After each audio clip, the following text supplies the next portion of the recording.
In the year 1800, a 16-year-old Welsh girl longed to own her own Bible. She'd been saving up her pennies from the age of 10, and finally she had enough to buy her own Bible.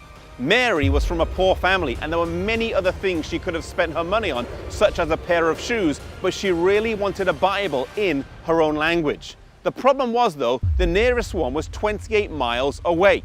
And undeterred by the distance and her lack of shoes, she set off from her home right here and walked through the valleys to the town of Bala.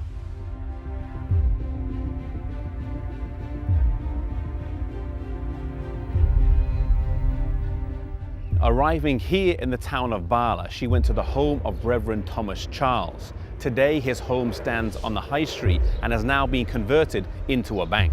He was so inspired by her story that he sold her 3 Bibles for the price of 1.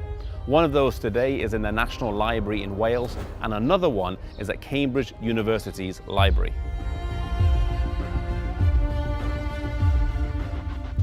The story of Mary Jones inspired many others. Reverend Joseph Hughes asked a daring question of church leaders soon after. If for Wales, why not for the kingdom? And if for the kingdom, why not for the world? That question posed at a meeting of the Religious Tract Society on the 7th of December 1802 would reverberate around Wales and ultimately the world.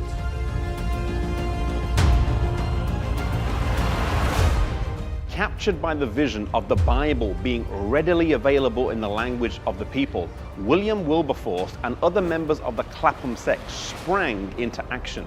They made this vision part of their campaign to make goodness fashionable, in the hope that people would fall in love with the Bible and a biblically inspired way of life. At a meeting on the 7th of March 1804 of around 300 people in the London Tavern, which used to stand near here on Bishopsgate, William Wilberforce and the campaigning groups he was a part of formed the British and Foreign Bible Society, now known as the Bible Society. In the last 200 years, they have gone into over 200 different countries with God's Word.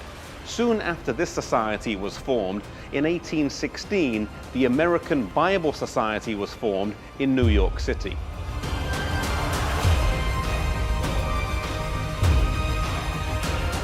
Later in the 19th century, inspired by Hudson Taylor and the China Inland Mission, 7 students at Cambridge University, later known as the Cambridge 7, gave up promising careers and sailed to China to be missionaries.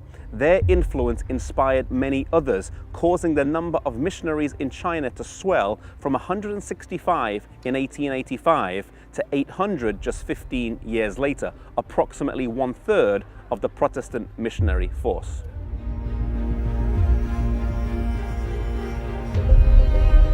The Keswick Convention also had a profound impact on mission service, inspiring many people to devote their lives to the service of God in faraway lands.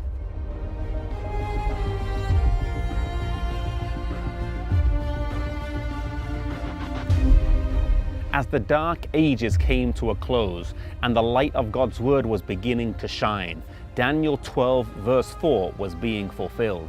The 1260-year prophecy, which came to a close in 1798, coincided with the words of Daniel, who said that many shall run to and fro, and knowledge shall increase. This referred to knowledge of the Bible, which would only increase as people had access to it, a cause that countless missionaries devoted their lives to.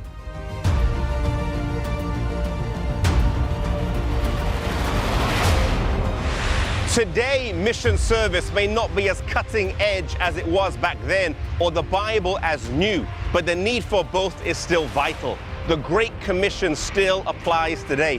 There are countless people who have never heard of the Bible and who have no idea what Christianity is. Maybe God is calling you to be a missionary, to leave your home, your place of comfort, and fly away to a different land and be a missionary for God there where people have not heard of Him yet. May we treasure God's Word as did Mary Jones, and may we go wherever God calls us.